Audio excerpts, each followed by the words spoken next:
मेरे संग की औरतें। लेखिका सबसे पहले अपनी नानी के बारे में बताती हैं। वो बताती हैं, मैं कभी अपनी नानी से कहानियां तो नहीं सुन सकी क्योंकि मेरे जन्म लेने के पहले ही वो भगवान को प्यारी हो चुकी थी। लेकिन हाँ, मैंने उनके बारे में बहुत सुना है। सब बताते हैं मेरी नानी सारी भारतीय परंपराओं और रीति रिवाजों को मानने वाली एक परंपरावादी औरत थी। वो तो पर्दा प्रथा को भी मानती थी। अरे गैर मर्दों से बात करना तो दूर की बात है, वो तो नाना जी के सामने भी पर्दे में रहती थी। लेखिका बताती हैं, उनकी नानी तो सभ्य, सुशील और संस्कारी भारतीय महिला थी। लेकिन हाँ, उनके नाना जी सिर्फ और सिर्फ नाम के भारतीय थे, बाकी तो वो पूरे अंग्रेज थे। नानी से शादी के बाद वो कैम्ब्रिज यूनिवर्सिटी से बैरिस्ट्री पास किए, मतलब लॉ की पढ़ाई किए और विदेशी शान शौकत के साथ अपनी जिंदगी बिताने लगे। पर नानी पर इसका कोई भी प्रभाव ना पड़ा। लेकिन हाँ, जब नानी का अंतिम वक्त नजदीक आ गया तो उन्होंने अपने पति के मित्र प्यारेलाल शर्मा जी से मिलने की इच्छा जताई, जो एक स्वतंत्रता सेनानी थे। और नानी ने प्यारेलाल शर्मा जी से ये वचन लिया कि वो उनकी इकलौती बेटी, मतलब लेखिका की मां की शादी अपने ही जैसे एक स्वतंत्रता सेनानी से कराएंगे। और प्यारेलाल शर्मा जी ने लेखिका की नानी को दिया अपना वचन निभाया और लेखिका की मां की शादी एक स्वतंत्रता सेनानी से हो गई। लेखिका बताती हैं, मैंने कभी अपनी माँ को एक भारतीय माँ जैसा नहीं देखा। वे घर परिवार और बच्चों के खान पान में बिल्कुल भी ध्यान नहीं देती थी। स्वतंत्रता सेनानी से शादी होने के कारण उन्हें अब खादी की साड़ी पहननी पड़ती थी, जो उन्हें बिल्कुल भी पसंद नहीं थी। लेखिका बताती हैं, मेरी माँ के शौक भी बिल्कुल नाना जी के जैसे ही थे। उन्हें पुस्तकें पढ़ना और संगीत सुनने का बड़ा शौक था और वो दिन रात अपने बेड में बैठे रेडियो पे संगीत सुना करती थी और किताबें पढ़ती रहती थी। लेकिन हाँ, उनमें दो गुण मुख्य थे। पहला, वो कभी झूठ नहीं बोलती थी और दूसरा, वे एक ही गोपनीय बात दूसरे को कभी नहीं बताती थी। इन दो वजहों से उन्हें घर में हमेशा आदर सम्मान और बाहर वालों से दोस्ती मिलती थी। लेखिका बताती हैं, माँ की जगह हमें लाड प्यार और ममता हमारे पिताजी और परदादी से मिली। वो बताती हैं, हमारी परदादी को लीक से हटकर चलने का शौक था। आमतौर पर लोग भगवान से मांगते हैं कि हमारे घर में बेटे का ही जन्म हो, लेकिन हमारी परदादी ने मंदिर में जाकर ये विनती की कि उनके पोते, मतलब लेखिका के पिता का पहला बच्चा एक लड़की ही हो। उनकी यह बात सुनकर गांव के लोग एकदम हक्के बक्के से रह गए और भगवान भी उनकी इस बात को कुछ ज्यादा ही सीरियसली ले लिए और उनके घर में पूरी 5 कन्याएं भेज दी। लेखिका बताती हैं, और एक बार की तो बात है, घर के सभी लड़के घर से बाहर बारात में गए हुए थे और घर की सभी महिलाएं सच धज के घर में जागरण कर रही थी। अब घर में इतने शोर की वजह से परदादी एक दूसरे कमरे में जाकर सो गई और थोड़ी देर बाद उस कमरे में एक चोर घुस आया। चोर के आते ही परदादी की नींद खुल गई और उन्होंने चोर से कहा, जाओ कुएं से एक लोटा पानी ले आओ। चोर ने कहा, अम्मा मैं चोर हूं। परदादी ने कहा, हाँ तो पानी नहीं ला सकते हो क्या?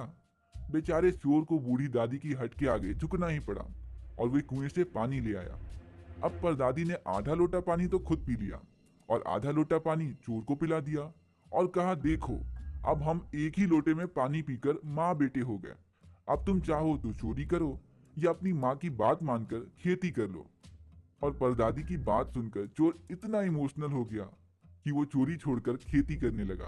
तो अभी तक हम लेखिका के नाना नानी, माता पिता और परदादी के बारे में जाने और आगे लेखिका अपनी 4 बहनों और एक भाई के बारे में बताती हैं। आगे लेखिका मृदुला गर्ग जी अपनी बहनों के बारे में बताते हुए कहती हैं, उनके घर में उन्हें मिलाकर कुल 5 बहनें थीं। सबसे बड़ी बहन का नाम मंजुला भगत था, जिसके लिए परदादी भगवान से मन्नत मांगी थी। दूसरे नंबर में हमारी लेखिका मृदुला गर्ग जी का जन्म हुआ।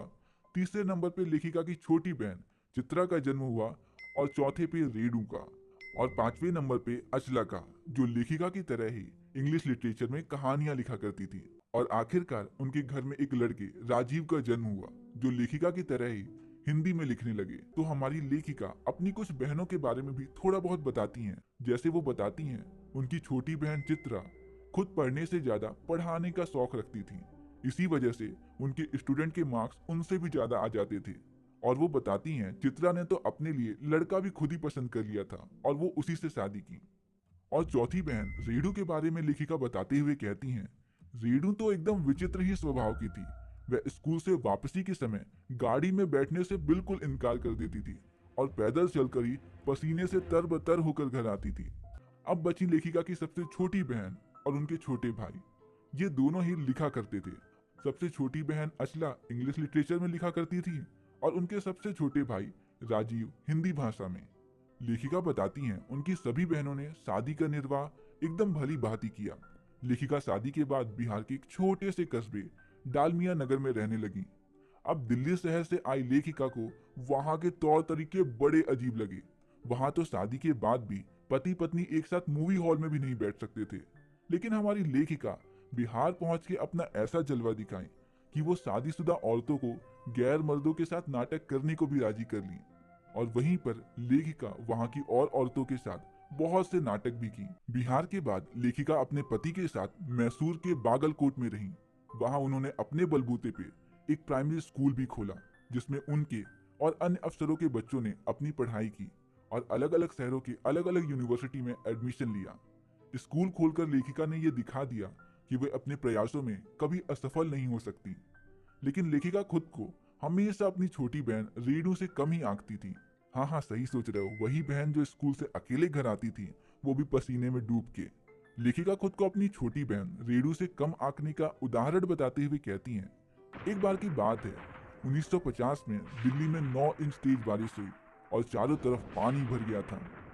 लेखिका और उनकी सारी बहनें स्कूल नहीं जा रही थी, लेकिन रेणु वो तो मानी ही नहीं। वो स्कूल गई और अपनी आंखों से देखी कि स्कूल बंद है एंड अगेन पसीने में डूब के घर आई। तो बस यहीं पे खत्म होता है हमारा ये प्यारा सा चैप्टर। मिलते हैं अगली वीडियो में अगले चैप्टर के साथ, और तब तक के लिए दीजिए मुझे इजाजत। नमस्कार।